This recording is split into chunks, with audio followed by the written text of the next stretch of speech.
Hello दोस्तों, आज के इस वीडियो में हम लोग क्लास 11 पॉलिटिकल साइंस का ऐसे महत्वपूर्ण प्रश्न को देखने वाले हैं दोस्तों, जो आपके 2024 के एग्जाम के लिए अत्यंत महत्वपूर्ण होने वाले हैं। यहाँ से दोस्तों आपके एग्जाम में डेफिनेटली क्वेश्चन देखने को मिलेंगे, तो वीडियो को बिल्कुल भी स्किप मत कीजिएगा, वीडियो को पूरा अंत तक देखिएगा ताकि दोस्तों आप लोगों का एक भी प्रश्न छूट ना जाए। ठीक है, तो चलिए फ्रेंड्स वीडियो को स्टार्ट कर लेते हैं। अगला प्रश्न देखिए, पहला नंबर प्रश्न है, किस दल ने संविधान सभा की बैठक का बहिष्कार किया। ठीक है, इनमें से दोस्तों कौन सा जो दल है वो आपका संविधान सभा का बैठक का बहिष्कार किया था। ठीक है, मुस्लिम लीग के द्वारा, हिंदू महासभा के द्वारा, भारतीय राष्ट्र कांग्रेस के द्वारा, साम्यवादी दल के द्वारा। तो इसका करेक्ट आंसर हो जाएगा दोस्तों आपका मुस्लिम लीग के द्वारा। ठीक है, ऑप्शन नंबर ए इसका करेक्ट आंसर है। अगला प्रश्न देखिए, दूसरा नंबर प्रश्न है, किसने संविधान सभा में 13 दिसंबर 1946 को उद्देश्य प्रस्तावना पेश की। तो इसका सही आंसर हो जाएगा दोस्तों पंडित जवाहरलाल नेहरू। ठीक है, पंडित जवाहरलाल नेहरू के द्वारा 13 दिसंबर 1946 को प्रस्तावना पेश किया गया था संविधान सभा में। ठीक है, और ये भी आपको याद रखना है दोस्तों कि संविधान सभा का प्रथम बैठक कब हुआ था। तो इसका सही आंसर हो जाएगा आपका 9 दिसंबर 1946 को। ठीक है, जो संविधान सभा का प्रथम बैठक हुआ था दोस्तों, ये आपका हुआ था 9 दिसंबर 1946 को। इसको आपको याद रखना है क्योंकि यह सवाल आपके एग्जाम में पूछा जा सकता है कि संविधान सभा का प्रथम बैठक कब हुआ था। तो आपको आंसर देना है दोस्तों 9 दिसंबर 1946 को। अगला प्रश्न देखिए, तीसरा नंबर जो प्रश्न है, ये है आपका, न्यायालय के किस महत्वपूर्ण निर्णय में कहा गया कि हमारे मौलिक अधिकार में कोई कटौती नहीं की जा सकती। तो इसका करेक्ट आंसर हो जाएगा दोस्तों केशवानंद भारती केस 1973। ठीक है, ऑप्शन नंबर सी आपका राइट आंसर है। नेक्स्ट प्रश्न देखिए दोस्तों, नेक्स्ट प्रश्न है आपका चौथा नंबर, भारतीय संविधान में वर्णित इनमें से कौन सा अधिकार मौलिक अधिकार नहीं है। इनमें से दोस्तों कौन सा जो है वो आपका मौलिक अधिकार नहीं है। तो इसके लिए दोस्तों आपको याद रखना पड़ेगा कि कौन कौन सा मौलिक अधिकार है, तभी आप लोग इस प्रकार के क्वेश्चन का आंसर सही दे पाएंगे। ठीक है, तो इनमें आपको बताना है कि इनमें से कौन सा जो अधिकार है वह मौलिक अधिकार नहीं है। तो इसका करेक्ट आंसर हो जाएगा दोस्तों संपत्ति का अधिकार। ठीक है, संपत्ति का अधिकार जो है दोस्तों ये आपका मौलिक अधिकार नहीं है, इसे 44वां संविधान संशोधन 1978 के द्वारा हटा दिया गया। ठीक है, जो पहले मौलिक अधिकार थे दोस्तों ये आपका 7 मौलिक अधिकार थे, एक मौलिक अधिकार आपका हटाया गया संपत्ति का अधिकार। ठीक है, और वर्तमान में जो अभी आपका मौलिक अधिकार है ये आपका 6 मौलिक अधिकार है। ठीक है, तो इनमें से दोस्तों आपको याद रखना है कि इसको कब हटाया गया संपत्ति के अधिकार को। तो 44वां संविधान संशोधन 1978 को। ठीक है, और मैं आपको बता देता हूं दोस्तों कि कौन कौन सा आपका 6 मौलिक अधिकार है। ठीक है, जो पहला मौलिक अधिकार है दोस्तों ये आपका स्वतंत्रता का अधिकार, अगला जो है वो है आपका समानता का अधिकार,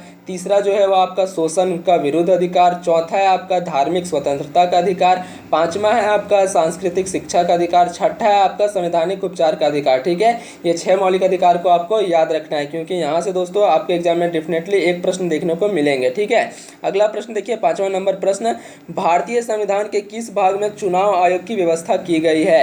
तो इसका सही आंसर हो जाएगा आपका भाग 15, ऑप्शन नंबर ए इसका करेक्ट आंसर है।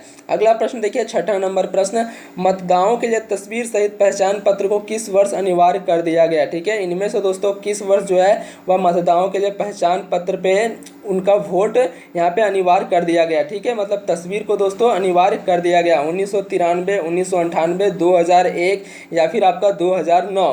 तो इसका करेक्ट आंसर हो जाएगा दोस्तों 1993। ठीक है, ऑप्शन नंबर ए इसका करेक्ट आंसर है। दोस्तों पहले जो मतदान करते थे फ्रेंड्स, उसमें आपका उनका वहाँ पे चित्र नहीं लगा हुआ रहता था। ठीक है, मतलब उनका फोटो वहाँ पे नहीं लगा रहता था, लेकिन 1993 के बाद वहाँ पे फोटो लागू कर दिया गया कि यहाँ पे आपका फोटो रहेगा। ठीक है,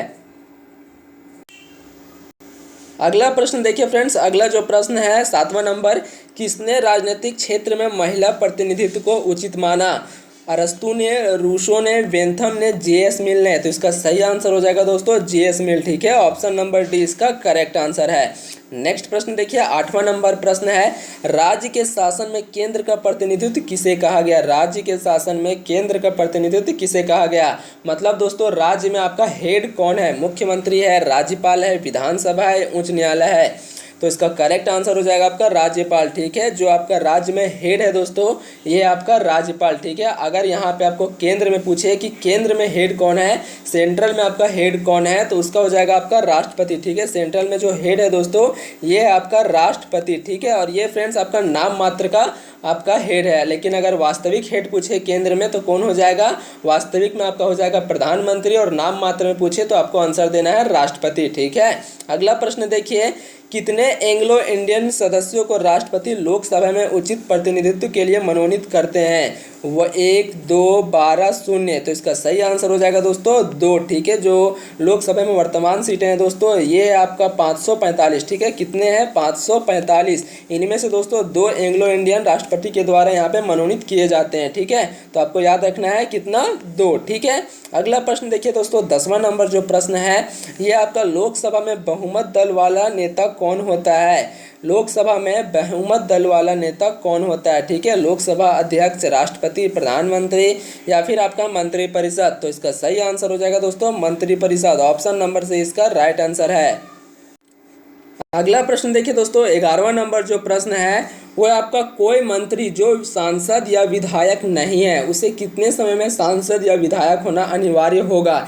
इस क्वेश्चन का कहने का मतलब है दोस्तों, कोई मंत्री है जो सांसद या फिर विधायक का सदस्य नहीं है लेकिन फिर भी उसे अगर मंत्री बना दिया जाता है तो उसे कितने महीने के अंदर सांसद या विधायक का सदस्य होना पड़ेगा? ठीक है, मतलब सांसद या विधायक का सदस्य होना पड़ेगा।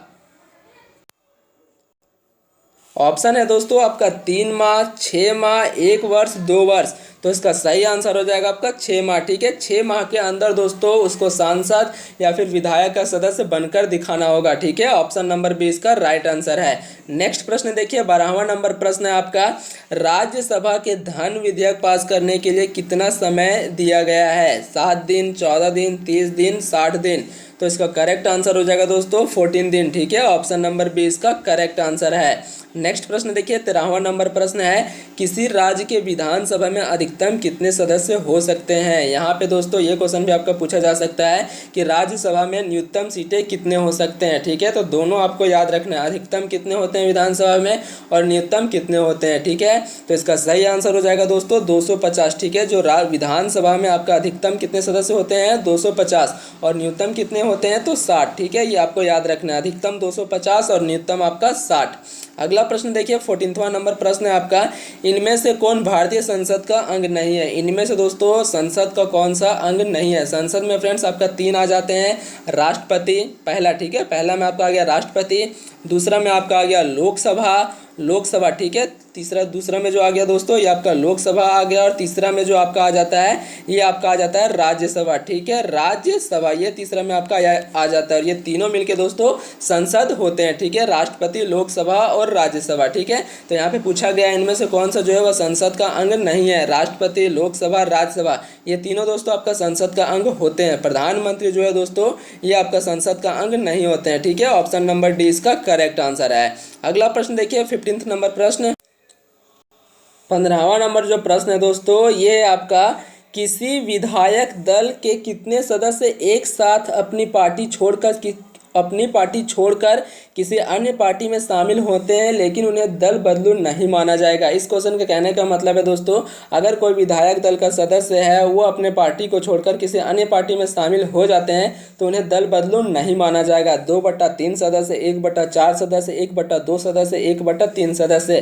तो इसका करेक्ट आंसर हो जाएगा दोस्तों 2/3 सदस्य। ठीक है, ऑप्शन नंबर ए इसका सही आंसर है। अगला प्रश्न देखिए, 16वां नंबर प्रश्न है, सर्वोच्च न्यायालय के न्यायाधीश की अवकाश आयु को बढ़ाने का अधिकार किसे? जो सर्वोच्च न्यायालय का न्यायाधीश होता है दोस्तों, सुप्रीम कोर्ट का जो न्यायाधीश होता है उसके अवकाश आयु को बढ़ाने का अधिकार किसे है? ठीक है, सर्वोच्च न्यायालय को है, खुद को, राष्ट्रपति को है, प्रधानमंत्री को है, संसद को है? तो इसका करेक्ट आंसर हो जाएगा दोस्तों सांसद को। ठीक है, ऑप्शन नंबर डी इसका करेक्ट आंसर है। अगर सांसद चाहे दोस्तों तो उसकी अवकाश आयु बढ़ा सकता है। ठीक है, नेक्स्ट प्रश्न देखिए, 17वां नंबर प्रश्न, उच्च न्यायालय के न्यायाधीश की अवकाश आयु कितनी होती है? मतलब दोस्तों हाई कोर्ट का जो न्यायाधीश होते हैं उनकी अवकाश आयु कितनी है? ठीक है, वो कितने साल तक वहाँ पे हाई कोर्ट में जज रहते हैं? 60 वर्ष, 62 वर्ष, 65 वर्ष या फिर आपका 68 वर्ष? तो इसका करेक्ट आंसर हो जाएगा दोस्तों आपका 62 वर्ष। ठीक है, जो हाई कोर्ट के जो न्यायाधीश होते हैं दोस्तों ये आपका 62 वर्ष तक वहाँ पे जज के रूप में रहते हैं। लेकिन अगर सुप्रीम कोर्ट का पूछे दोस्तों, सर्वोच्च न्यायालय का पूछे तो सर्वोच्च न्यायालय में जो रहते हैं वो आपका 65 वर्ष तक रहते हैं। ठीक है, हाई कोर्ट में आपका 62 वर्ष और सुप्रीम कोर्ट में आपका 65 वर्ष। 18वां नंबर प्रश्न देखिए दोस्तों, 18वां नंबर प्रश्न आपका, भारत में सर्वोच्च न्यायालय में न्यायाधीश की नियुक्ति कौन करता है? ठीक है, जो सर्वोच्च न्यायालय है दोस्तों, सुप्रीम कोर्ट है, उसमें न्यायाधीश की नियुक्ति किसके द्वारा किया जाता है? राष्ट्रपति के द्वारा, प्रधानमंत्री के द्वारा, भारत का मुख्य न्यायाधीश के द्वारा, या फिर लोकसभा के द्वारा? तो इसका करेक्ट आंसर हो जाएगा दोस्तों राष्ट्रपति के द्वारा। ठीक है, राष्ट्रपति के द्वारा वहां पे आपका न्यायाधीश को नियुक्त किया जाता है सुप्रीम कोर्ट में। ठीक है, ऑप्शन नंबर ए इसका करेक्ट आंसर है। 19वां नंबर प्रश्न देखिए फ्रेंड्स, 19वां नंबर प्रश्न है आपका, भारत के चुनाव आयोग को किस सूची में रखा गया है? संघ सूची, राज्य सूची, समवर्ती सूची, इनमें से कोई नहीं। तो इसका सही आंसर हो जाएगा दोस्तों आपका संघ सूची। ठीक है, ऑप्शन नंबर ए इसका करेक्ट आंसर है। अगला प्रश्न देखिए, 20वां नंबर प्रश्न, केंद्र व राज्यों के बीच शक्तियों के वितरण को किस अनुसूची में रखा गया है? ठीक है, बात करें दोस्तों कि आपका अनुसूची कितना है, तो मूल संविधान में दोस्तों आपका 8 अनुसूचित है। ठीक है, इसको आपको याद रखना है क्योंकि यह सवाल आपके एग्जाम में पूछा जा सकता है कि मूल संविधान में कितने अनुसूचित है, तो 8 अनुसूचित है। ठीक है, लेकिन अभी वर्तमान में कितने अनुसूची है, तो 12 अनुसूची। ठीक है, इसको भी आपको याद रखना है, मूल संविधान में 8 अनुसूची और अभी वर्तमान में कितने अनुसूची है, तो 12 अनुसूची है। ठीक है, इसमें पूछा गया दोस्तों, केंद्र व राज्य के बीच शक्तियों का वितरण किस अनुसूची में रखा गया है? तो इसका करेक्ट आंसर हो जाएगा दोस्तों आपका 7वीं अनुसूची में। ठीक है, 7वीं अनुसूची में आपका केंद्र व राज्यों के बीच शक्तियों के वितरण को रखा गया है। ठीक है, ऑप्शन नंबर 20 का करेक्ट आंसर है। 6ठी अनुसूची में दोस्तों आपका अनुसूचित जाति एवं जनजाति को रखा गया है। ठीक है, और ये आपका केवल और केवल 4 राज्यों में। ठीक है, जो 4 राज्य है दोस्तों, ये आपका असम, पहला नंबर में दोस्तों असम,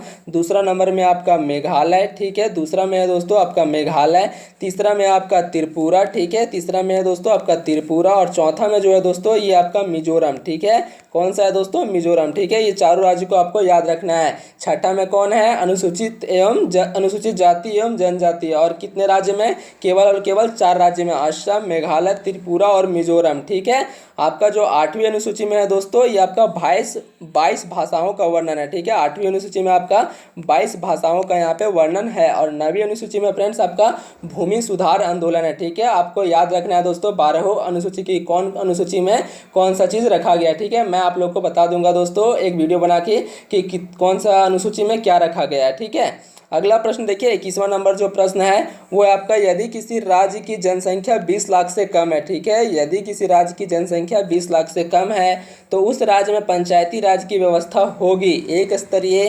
द्विस्तरीय, त्रिस्तरीय, 4 स्तरीय। तो इसका करेक्ट आंसर हो जाएगा दोस्तों द्विस्तरीय। ठीक है, अगर किसी राज्य की जनसंख्या 20 लाख से कम है दोस्तों तो कौन सा पंचायती राज व्यवस्था अपनाई जाएगी? तो द्विस्तरीय। ठीक है, अगर 20 लाख से अधिक है तो त्रिस्तरीय। ठीक है, 20 लाख से कम द्विस्तरीय और 20 लाख से अधिक त्रिस्तरीय।